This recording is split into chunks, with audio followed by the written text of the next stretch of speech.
Okay, so maybe you've experienced this, but a few programs are experiencing a little bit of economic constriction, right? So this next question speaks to this. What are the non-negotiables, the must-haves? Not the nice-to-haves, not the wish-to-haves, but the non-negotiables that you need to have a program that's really delivering high-quality, higher education for adult and non-traditional learners. Bottom line, what do you have to have?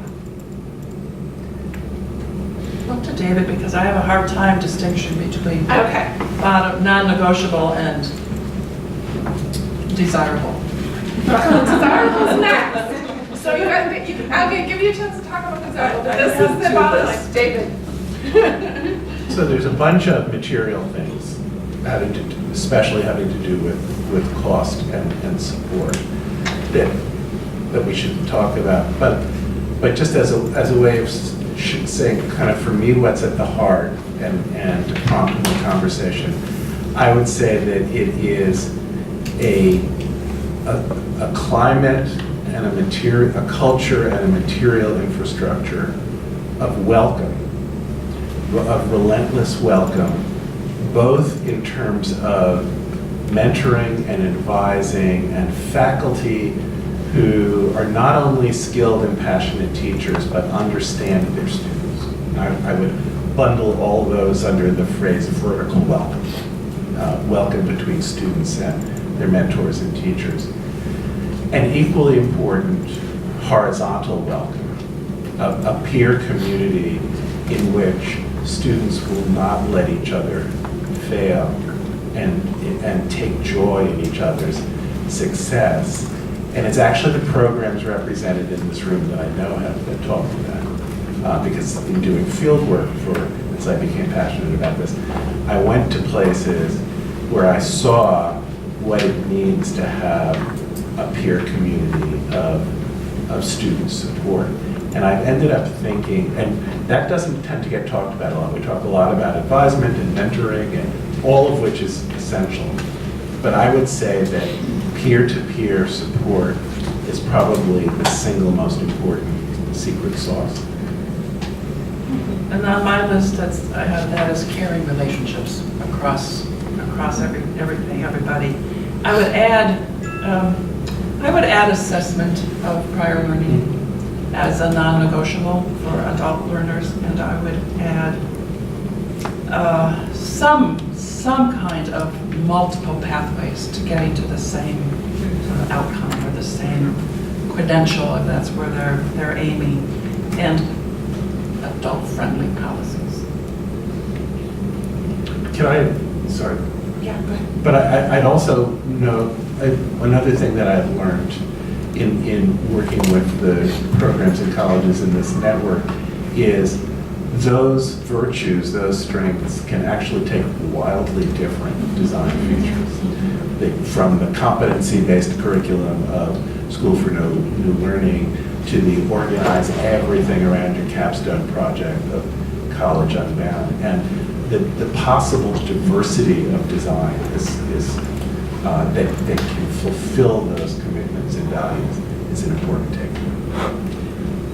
I like the idea of the relentless welcome is capturing within it the honoring of experience that comes within PLA, the respect for the learner, as well as where they want to go. I have an ongoing, persistent, nagging question about that, which is it scalable, or does it require a small school environment of some sort? This is to you, David, the vertical and the horizontal. So I think that it can be scaled out, but not scaled up. In other words, I think there is a kind of a natural compactness, because even though I think we can do very, very creative things with digital platforms of learning, in the end, that culture of care and welcome that we've all been talking about requires an anchor in face-to-face relations. And I often think about the metaphor of the Carnegie libraries, as a helpful metaphor. Andrew Carnegie transformed the library landscape of the United States by scaling out tons of small community-based libraries. And his goal was not to create big 42nd Street mega libraries, except in big mega cities. I think that ought to be our metaphor for scaling.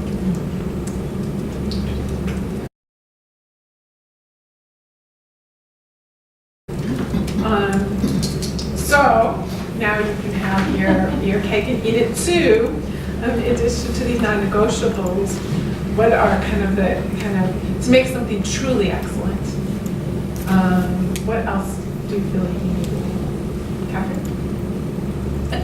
Well, I think it ranges from having institutional commitment, so that we're not just having the blessing and the burden of being the adult-focused program or college or even institution. But what keeps coming back to me, and maybe this is because this is where I'm spending more of my own time and passion and energy, is around equity and what David was referring to as democracy. I think back to the students that I was involved with back in the 70s, and our dean at that time referred to them as the lunatic fringe. And I think she meant the staff, actually. But there are, what I have come to appreciate about our School for New Learning students, whether they're in banking or construction or working in a community agency, is that many of them have such a strong commitment to bettering their communities, the lives of people around them, so that I have really come back to what I think makes for excellent programs, is to include, incorporate in some way that notion of how are we serving the world around us, and that whether we call it equity or democracy or community engagement, I think it is I think that's what higher learning is for, one of the things that higher learning is for. Well, and adults live in communities, right? They're already engaged and entwined within their communities, so they're motivated. I'd second the importance of institutional support, and I think we're going to need to talk about this because I know from the surveys how many of you mentioned the sense of marginalization of your programs within institutions. But I want to go from that very specific and important point to a more grandiose one. The Benjamin Mays, the former president of Morehouse, the mentor of Dr. King, who was a graduate as an adult non-traditional student of Bates College, where I spent a lot of years, because Bates had a tradition of racial inclusiveness since its founding. In his memoir, he tells a wonderful story about when he left the Jim Crow South in the 1920s to come to Bates. It was the first place that he had been treated with respect by white people. And when he was called the N-word one day in the dining hall, immediately the students and staff crowded around and schooled and shamed the person who had done that. And he says, it was the first time I ever felt at home in the universe, which I find very moving. It seems to me that that's actually as good a distillation of what great education should be, to help students feel at home in the universe. And it's partly about the kind of engagement in the world beyond yourself that Catherine just said. But it's also equally having permission to be curious, intellectually engaged, emancipated intellectually as a learner. And that's also, along with all these other things, I think a condition of excellence. In the wider discourse about adult learners and higher education, maybe the thing that makes me most angry is when people condescend to the goals and aspirations of adult learners and don't accord them the right to that kind of self-emancipation intellectually. And good policies as well. And not just kind of send, but assume it's not a desire. You know, every student I talk to wants to be challenged, wants to transform themselves and their communities, and is stretched incredibly thin and trying to do it and, you know, make it through to next week too. So we have been very good in that we got through the set questions. So I want to open the conversation about, I'm going to turn my alarm off so it doesn't go off. I want to open it to questions. I could ask them more questions, but that's a little selfish of me. It's kind of obnoxious. So if you could just stand up, I think, and when you speak your question, that will help make sure everyone can hear it. And then if I can remind you to read, yes, thoughts and comments too. And feel free to challenge these lovely folks because everyone likes to be challenged. And I want to remind you to just repeat the question into the microphone after you hear it. Akila. Yeah, I didn't think I heard it, but even if you didn't say anything about faculty as far as undesirable or non-negotiable. So I was wondering your thoughts about what does faculty look like, what should they look like, what could they look like, what's the non-negotiable? Okay, so I think your question, first of all, this is Akila Martin from SL DePaul. She came a little late, so y'all didn't get to meet her earlier, but she's wonderful. And I think, Akila, your question is, what's a non-negotiable for the kinds of faculty that you want teaching in these programs, right? Yes. Yes. Well, I think a non-negotiable for all students is to be taught and mentored by a faculty who understand their lives, who as a whole faculty community share their experience as well as going beyond their experience. And I think for adult non-traditional students, that means in particular faculty who have paid attention to the lives of their students, who in the mix of the faculty community can draw on their own experience so that students, we often use the phrase, students need faculty who look like them, and I think that's true, but also who have lived like them. But again, I would say who can help.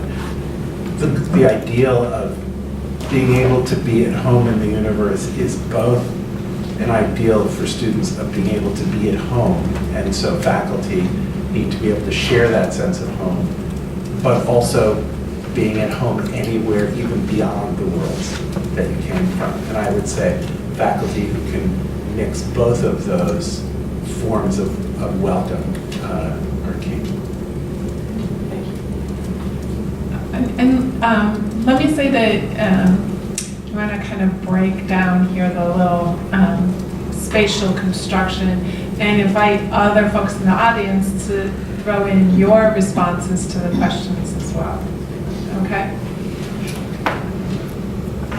They're plugged in, so I don't think we're not wireless exactly, so I think we are a little bit locked into this format for tonight at least. Do you know if you can help us with it? Be more flexible? We definitely won't be in this format tomorrow. Okay, thank you. The mic that goes around. Okay, thank you. Yeah. I just wanted to ask why, when you bifurcated between the nice-to-haves and the non-negotiables, Yeah. that institutional support was a nice-to-have rather than non-negotiable. My guess is, I'm curious why. Yeah, it depends how you interpret it. David's very evocative idea of the relentless welcome, I think, whether you include institutional support in as a non-negotiable or not. Yeah. Well, I think I responded to that from my personal experience. I've only worked in adult programs, focused programs, and we've always been somewhat on the fringe, on the periphery. So I have that sense of, we're going to do it, right? We would love commitment, and I think it's increasingly important that we have institutional commitment and that we're really part of the fabric of the institution. I'm just used to doing it anyway. That was exactly why I didn't include it. And I actually want to connect it to the question that Akila asked. I heard her asking about what is needed in the student-faculty relationship in terms of who faculty are, what they look like, and that's key. But we also need to say, what would a faculty culture and community look like in which the institution supports this kind of excellence? And can I add that faculty, well-intentioned, committed faculty also need to be willing to step out of their own experience enough, because faculty, by and large, were good students who were rewarded and who therefore went on and got their advanced degrees, right? And they have, we need to rethink those kind of traditional patterns of delivering education, of things like this setup, right, with non-traditional learners. And so that requires stepping out of that experience, and it's very nerve-wracking, especially for new faculty, to do that, because very few faculty have been taught how to teach. And when they have been taught how to teach, they've usually been taught a fairly traditional, maybe I TA'd for someone and they taught me how to deliver a lecture to 300 students, so that's just not going to help me. So that helping faculty realize that they need to be learners along with the students, and to step out of that their comfort zone and their relative privilege to the students, and see the students as peers and work with them it's really hard. And even people even me, I forget. It's very hard to keep reminding yourself of that, because this is the role that you've been playing and trained in. These are the scripts you've learned, and so you want to keep redoing it. Yeah, did you? I'm just going to say, along the same lines, I don't have any numbers on this, but I suspect that the vast majority of faculty went through a very traditional undergraduate education. Right. They were undergraduates at 18 years old, and so they're probably not used to, at least from their own experience, having kids, having a job, and trying to keep up with all of these work and think, well, sure, you got to read the book. Right. I'm not saying that the learners don't read the book, but the expectations are a little bit different, because and I'll just speak for myself, went through a very traditional background without having kids while I was in college, without having worked a 40-hour-a-week job, and I think that's part of the adjustment too, to understand where our students are coming from. Right, when I was a jerk when I first started teaching adult students, because I was like, you gotta do this, or else you're not really being a student, right? It was ridiculous, and very little of it was about learning, right? It was about, following the rules and so helping faculty to rethink that,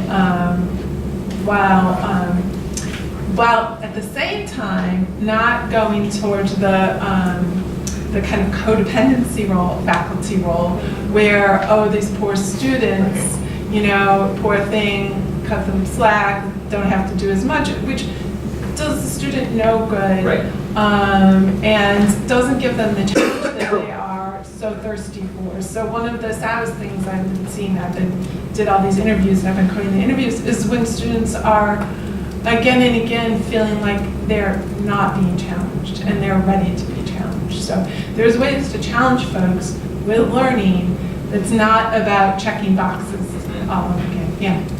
I think my question sort of builds off of that. Catherine, maybe in particular, you used the phrase adult-friendly policies, and I'm sure we'll be talking about that over the next couple of days. Mm-hmm. But can you lead us off with a few of your core thoughts on that idea? Sure.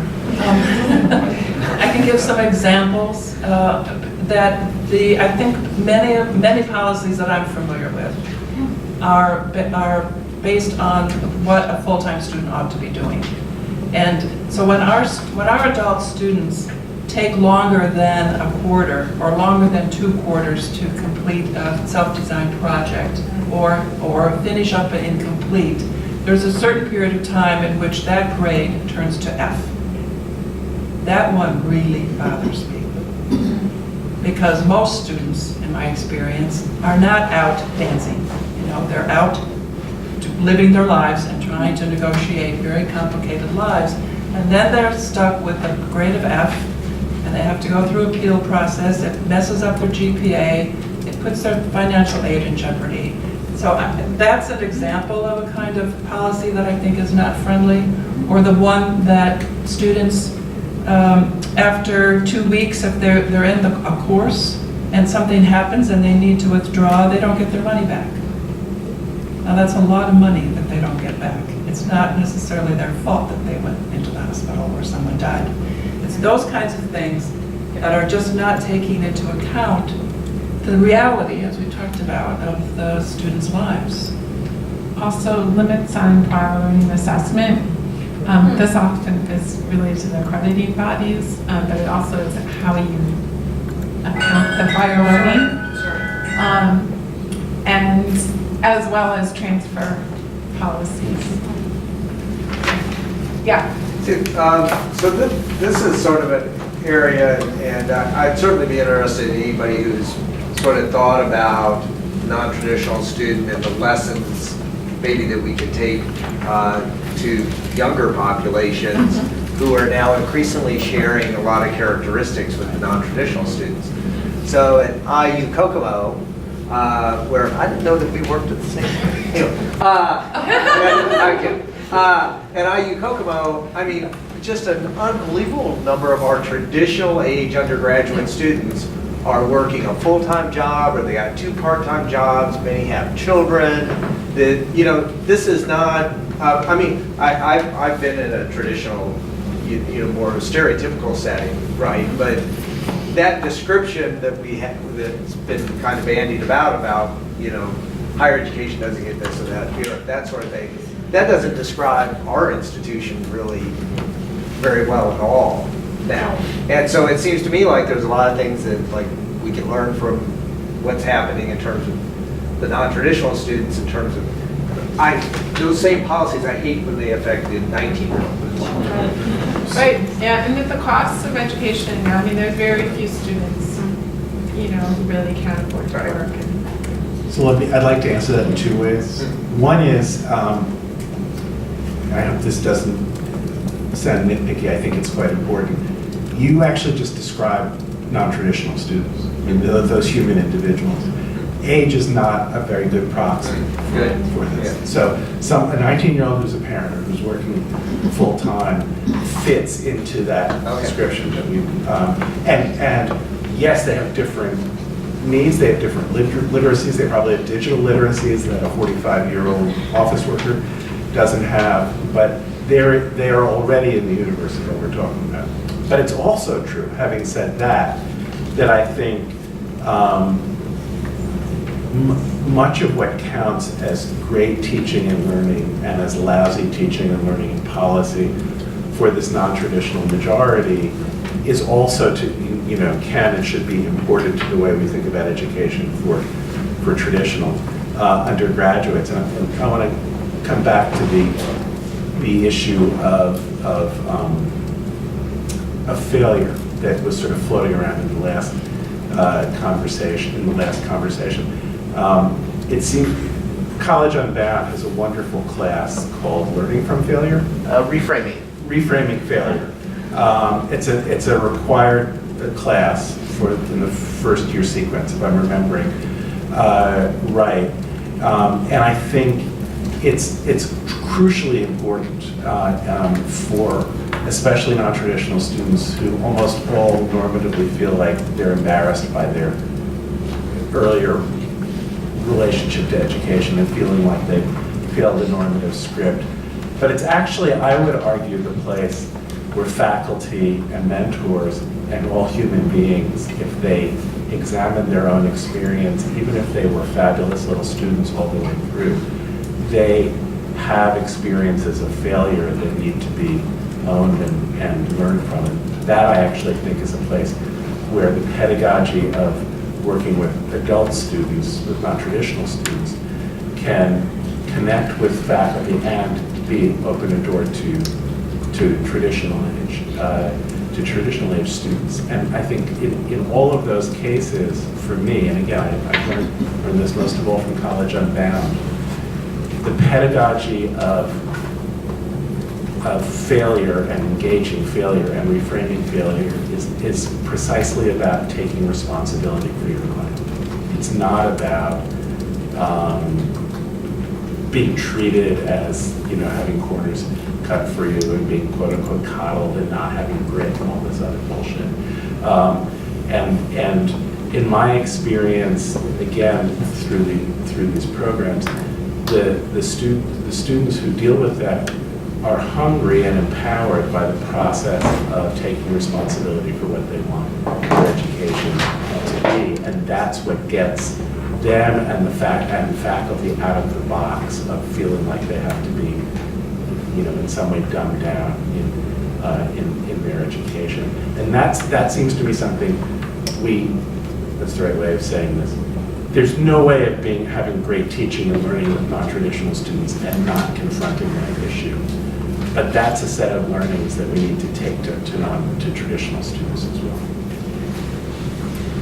And looking at the students in my little study, and a number of them became adult students because they experienced a failure and didn't know how to manage it, right? And so they started as first time, full time, but they didn't last.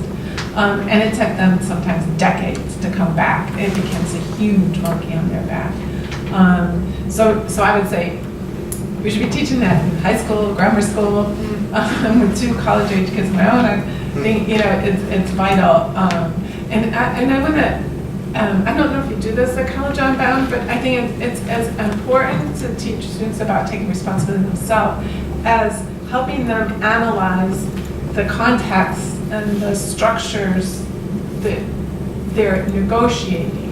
Because I've seen too many students who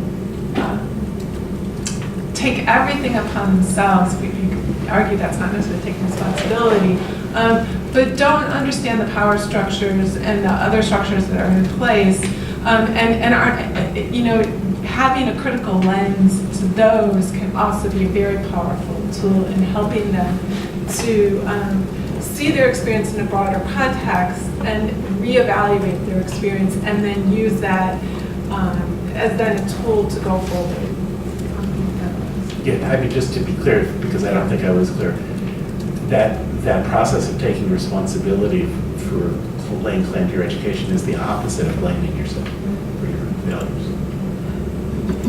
It's learning how to lay claim to your life, and it's actually from working with these students that I went through my own process of introspection about that, so watching them do it.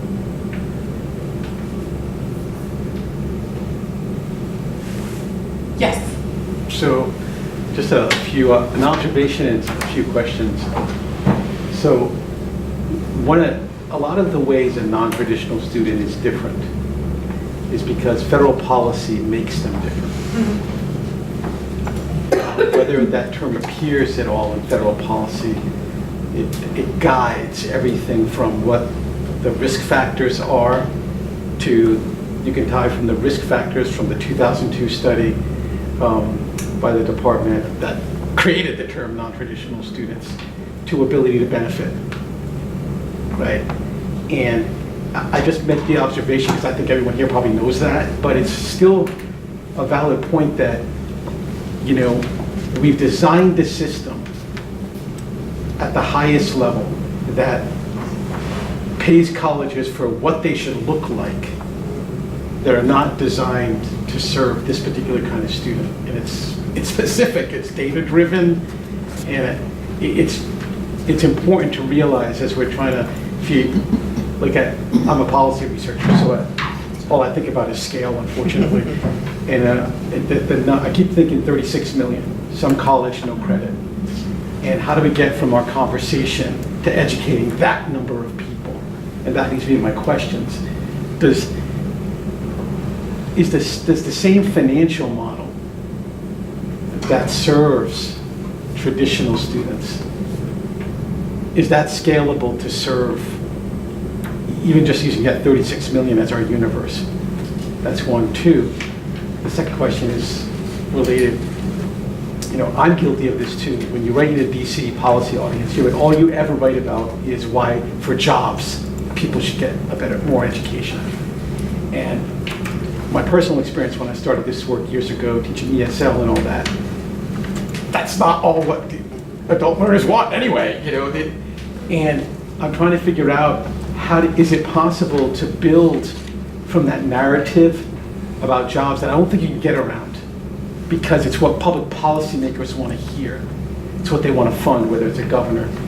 Is it possible to build from that to the fuller, transformational, agentic kind of approach, self-awareness, self-emancipation that we're talking about here? Can I just speak to that second one? I mean, it's for the jobs for tomorrow, not for jobs for today, right? If you just educate folks for jobs, it's for the jobs for today. They're not prepared for the jobs for tomorrow, for which they need that critical thinking, the ability to transform, the flexibility, and given what we know about the economy, it's extremely short-sighted to educate just for today's jobs. So you're just going to have it back in school again in another couple of years when all those folks get laid off. So, I mean, that certainly has been our argument with the educating folks in this much richer way.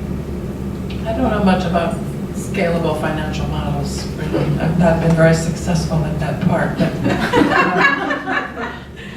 I was at another university a couple weeks ago, and that institution, which has certificates, bachelor's, master's, and doctorates, as an institution, has committed itself to transformative learning as its mission. So that institution is committed to having transformative learning being scalable. And at my day-long session, the president was there, the vice president, the chief financial officer, academic advising, faculty. It was the whole stream of people who are responsible for student success and student learning. I don't know if that's what it takes, and I don't know how many places that's possible, but I was really heartened to see that example. Terrific. Yeah, one place that I've seen in There you go. many years. but very, very exciting. I want to just underscore, Louis, that I want to piece apart what I hear of the two different questions or comments that you made. One was about policy, which I think you probably know the most of anyone in this room and have to deal with it every day. And I think you're underscoring something that's really an important challenge, which is how do we get beyond naming a list of piecemeal, infuriating policies, which Catherine did eloquently and rightly, to envisioning a policy regime that does not take the traditional student as the norm. And you helped me see that more clearly just now, about the way not just academic institutions, but the policy landscape defaults to. We need to change that. And that, I would say, is different from the second question, which I heard as a strategy discourse question. How do we tell the story so that it starts from the current dominant discourse, which is an honorable one, about the need for economic security, but ties it, he says, there is no such thing as education for work in the longer run, which doesn't also do these other things, which is what Michelle was starting to open up. And I think we need to think in a big global way about both the policy and that discourse question. How do we talk about automation, and what it's doing to the division of labor and job availability in ways that doesn't just paralyze higher ed.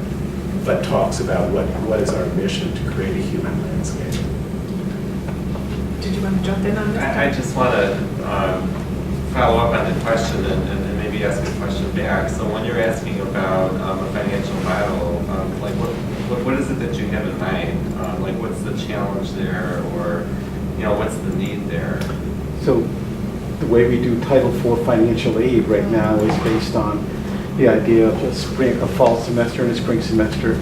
We added summer Pell, and you were able to do that only because you called it something like summer Pell, so that way people can still understand that, oh, we're still investing money in the fall semester and in the spring semester, terms which don't really mean a lot to adult students.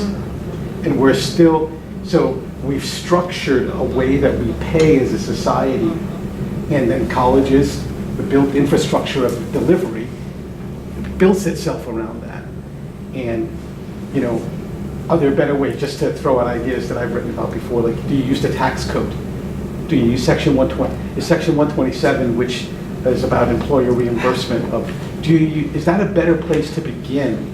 Do you fix that to serve a broader, the 36 million, instead of trying to fix Title IV? Because Title IV can't be fixed to deliver for this. I don't know, but I've been doing it long enough now to wonder if tinkering around Title IV, I don't know if it's going to get us to a model of financing education for the way that adult learners tend to learn over time, when they take, not just 2 months to finish a project.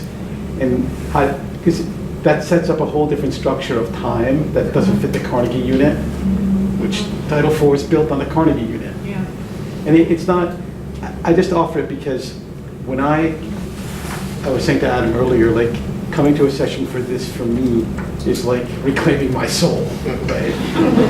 What I hear here is what I do not hear in DC about this amazing population of students, right? I hear creativity, I hear commitment, I hear passion, and we have to find a way to translate that into a way that can help us with policy. I'm so curious about this, about the policy world, because non-traditional students are not new. Adult learners are not new. The commissions and reports and the Club of Rome and all these major studies and commissions that came out in the early 70s have not seemed to have had much impact on federal policy. And I'm wondering if they did at one time and we lost ground. What's your take on that? The simplest reason is that there's no articulate constituency, right? So there's a whole middle class that supports the college going of 18-year-olds, right? Unionization for a while. Unions were an organizing force that could be a voice for adults that might choose to produce. There is not really an organized constituency that federal level. I worked at the state level for 15 years before I did federal policy, and even at the state level, it's largely a workforce issue there. And so, middle-class parents that want their kids, their 18-year-old, to go to college, make sure Pell is there. They make sure student loans are available, and they tell their congressman. That's a key issue. Other issues are that we haven't gathered, there hasn't been good data. At the federal level anyway, there's not really good data. We'll have better data soon. IPEDS is now tracking part-time students and non-first time, non-full-time students. They hadn't done that, right? Yeah. So for the lens of the federal government, this student body didn't really even exist, because when the Congress makes policy, they turn to GAO and CBO looks at IPEDS. If IPEDS wasn't counting them, then you can't make policy based on this type of student. Those are the two big ones, though. It's that there's no constituency, the organized constituency, that, the DC-based organizations, UPSEA, continuing ed, right? CALE is based here. Yeah. but the times that, so I worked with Kale about 5 years ago, trying to get Title IV money to pay for portfolio assessment. People have no idea, like you go up to talk to staff on the Hill, they have no idea what you're smoking before you walk in there, right? You're just like, what the hell are you talking about? Right? So anyway, I'll stop, but the political constituency is matters. Without it, there's no voice that's showing up all the time saying this is important and this matters. And then the data that make these students visible. The some college no degree students, iPads couldn't have produced that data. The National Student Clearinghouse produced that data, as more states have looked at them. And the reason I ask about financial model is because I spend a lot of time talking to schools about why they're pursuing adult students and why they pay marketing companies and enrollment management firms to find them. And that we're all talking about here today is not what they say. But they hire the marketing firms to help them find the students because they're looking for a cash cow. Exactly. And I don't think that's a recipe for serving the students well, actually.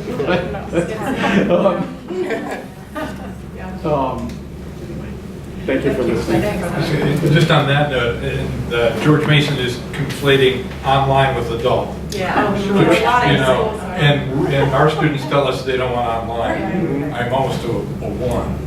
But it's, that conflation of online is adult. It's like, not so much. So, sorry. No, it's infuriating. Did you have? I had some loose ends I wanted to just surface that it came out of everybody, but most recently Lewis. And this idea of policy and like living in this, to me, post-FIPSI world, I think is also important. Like so much change in higher ed was spurred by FIPSI dollars over the past 50 years that kind of seeded some of these ideas. So I'm curious about where innovation comes from that supports this. When we're talking about money and policy changes, it's federal policy, but it's also what you and I, David and others have written about, this other student debt. If we're working with adult learners that are taking credits and taking courses at multiple universities and not able to get their transcripts out, like, I don't know if this is a semantic shift or it's a larger policy shift, but who owns credits, I think is a really important one. And if I've been at a school for 3 years and I default on my last semester, I don't get any of those 3 years. I mean, that's bull. So how do we together do some of that? It's almost like local policy throughout our institutions to create different ways of functioning together. I think is really interesting of this group that then can influence larger policy. And then, to me, it's like, what does policy look like that's built on supporting failure and experimentation, rather than assuming what they want to call traditional success or the traditional student. And one of the things that distinguishes this group speaks to what David was saying about scale, is that we're thinking about scale differently. Yep. And I just want to get clearer and clearer over these next days about that language, about how we want to define these terms, like policy and like scale, and how we want to own them as a collective. And the one other thing I think I want to put maybe to this group, or maybe it's just over these next days, is that first question's about the aha moment, and I loved everyone's answers there. And when I think about the past decade of college bound, I'm as much influenced by the amazing graduation when families are up there and the raising the roof, as you're saying, David, as I am about the, what I'm gonna call like, oh no moments. Like when someone told me that college bound shouldn't exist because those students don't deserve a degree. Like that motivates me as much as anything else. And so I guess I'm curious also in those oh no moments of what we're trying to challenge and push against, not just what we want to celebrate. And that's the failure stuff that I think we're all talking about. I think can I pick Please, that up? So Adam, you just, you added something to the kind of strategy, what do we do, how do we make change conversation, if I heard you right. What you added was a middle level scale that is larger than changing an institution the way Catherine was consulting that institution, all good, and utter systemic change, which is what Lewis was talking about. And I think it's really helpful to be reminded that change happens at different scales, like the National Student Clearinghouse, which is a non-governmental systemic data gatherer.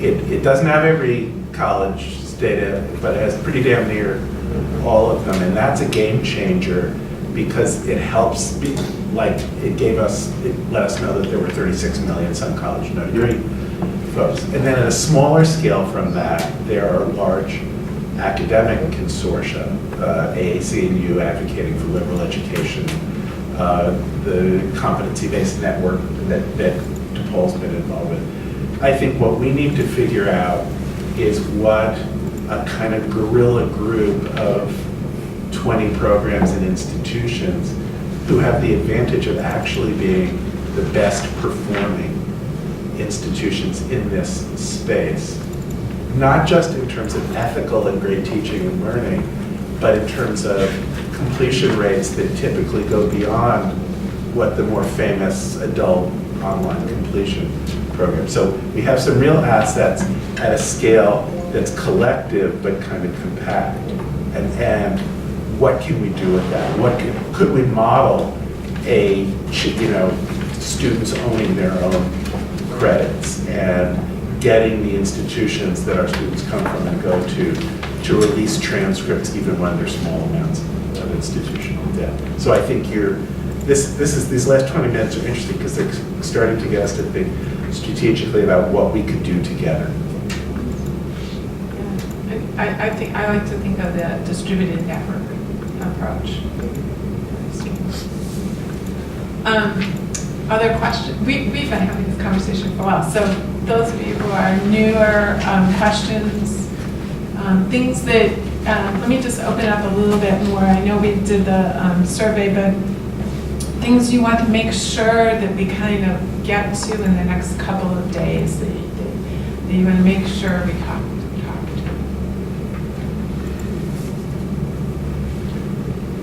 Yes. I would be interested in hearing open-minded stories of admissions policy. Yeah.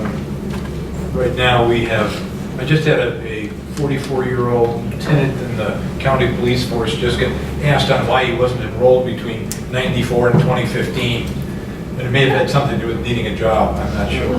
But literally, they're asking for essays to explain time periods of unenrollment. Yeah. And that's an attitude on an admissions part. Yeah. But it's like, okay, but so I'd like to hear some people who have some open-minded admissions departments that can oversee, because there is no educational or academic basis to ask somebody why they weren't enrolled. It's an economic reason or other. Yeah. Anyway, so that's what I'd like to hear from you. Yeah. I don't think that's necessarily admissions. I think that's a financial aid. Not in this case, it's admissions. But I think it's both. Well, my wife is the director of financial aid at the university, so I'm good there. But it's the admissions, and it's specific. I mean, they're asking real. So I think that's where your institution has to get together, where we were already talking about having the persons involved, the administrative team. At our institution, I have everybody in a meeting with me when I have an issue with my adult learners, and I bring up the issue. We have our own admissions policies for our even and online students, and I created it so we can alleviate a lot of the barriers that adult learners have for enrollment period. So you have to bring in those, because they're the ones that make it happen. And we are a small, private institution, so we're able to make changes a lot quicker than public institutions, but you have to go to the top. Right. You have to go to the top. I fully understood. I couldn't get our administrative building, somebody there to return an email to me, let alone have a meeting with them. Which is a problem, which means we need to turn the table on them, because if it was a student, and a student wasn't emailing them, Exactly. then all, hell I will follow break you. loose. I follow you. No, there's a serious cultural issue Correct. with the institute. I mean, we have 5,000 students over 25 years old as undergrads. Wow. Okay. And so, but we're the only official adult degree completion program. So you And can so, show them do they see your numbers real time and Oh. what revenue is being brought in as a result? it's Because I know a, most of revenue driven, unlike those of us that are here. it's a we are complicated political issue because of the size of the university. But literally, we're getting pushback from admissions on individual students because we do our own prospecting, we do our own information sessions, we tell them when to apply after we've reviewed all their transcripts. So we know these people. And then admissions will come in because we can see we use Banner, so we can see when admissions has added comments like academically dismissed in 1985. Ooh. And so somebody who just retired from Lockheed Martin is mid-level HR. And so things like that, what we're seeing, admissions is trying to play gotcha on students, asking for essays and resumes, looking for reasons to exclude them. And so we have an institutional issue, so I'd like to see what other admissions policies look like that don't create this culture. I guess. Yeah, so just on that note, you use the language, David, of policy regime, and there needs to be a shift in that. So I'd like to hear us talk more about what that shift would mean in practice, institutionally. And I think there's enough of us here that are aware, there's certain institutional, I don't know if there's goals or objectives or priorities that often come into conflict, with what you're talking about. So I think that's on the commons and the parking lot. In other words, a theme that's simmering that we need to come back to. Yeah, that's what I'm gathering right now. Adrian? Mine may be more or less relevant as well, but to the degree that we're here as undergraduate and some of us with graduate programs, supports become even more scarce when you become a graduate student, and it does not mean that your needs go down. And there are increasingly these angel funds for undergrads, and what we're finding is that there is nothing for our grad students. And so it's not as if that transformational experience ends after you have the BA and now you're done and you're fully formed. And so to the degree that you want to continue to learn and grow, so just, and it speaks to, the whole Pell grant, all of that, TRIO, Pell, what else goes away and yet doesn't if you really want an education. I think that's it. You're raising an issue that we're, at least speaking for me, I'm only just beginning to start thinking. So I'm listening to you and start trying to catalog and map where the issues are the same. I mean, I can speak specifically. I have a student who has started this fall and is currently living in a homeless shelter. And she went to the emergency support program at our university and was told, we have funds for undergrads. And they don't have many funds, so that it's not, if there's a point at which I don't mean to point a finger in a negative way, but I'm pointing it more to say a systemic issue is going back to sort of what you were raising. Did you have anything? I'm certainly very interested in furthering that discussion on grad programs because of how the current situation that I'm situated in is in a college that is forming into primarily a graduate college, and that's the vast majority of students that we will be serving, and making sure that not all of the resources lead with the undergraduate programs that the college comes to be. But at the last institute last year, one of the things that we started was a discussion of defining quality and owning quality, and I think that would, it's hard to answer your question around admissions without facing the issue of selectivity and reputation, because I think, the reasons, there's probably multiple reasons, but one of the reasons behind why the admissions team is being so careful or nitpicky or challenging or difficult in this situation is, how is this going to affect our rankings, right? And so we started a conversation about what is quality, and David mentioned a little bit about how successful some of our programs are, but defining what we mean by success, agreeing on that as a collaborative, and then getting the word out about how we define success for non-traditional students, so that that can become an accepted value that regardless of what institution you're at, depending on the demographic of students you're serving or depending on the students, your focus on selectivity is not the only thing, that it has to do with these other, other categories of success. So I'd like to see us continue that conversation and build on it.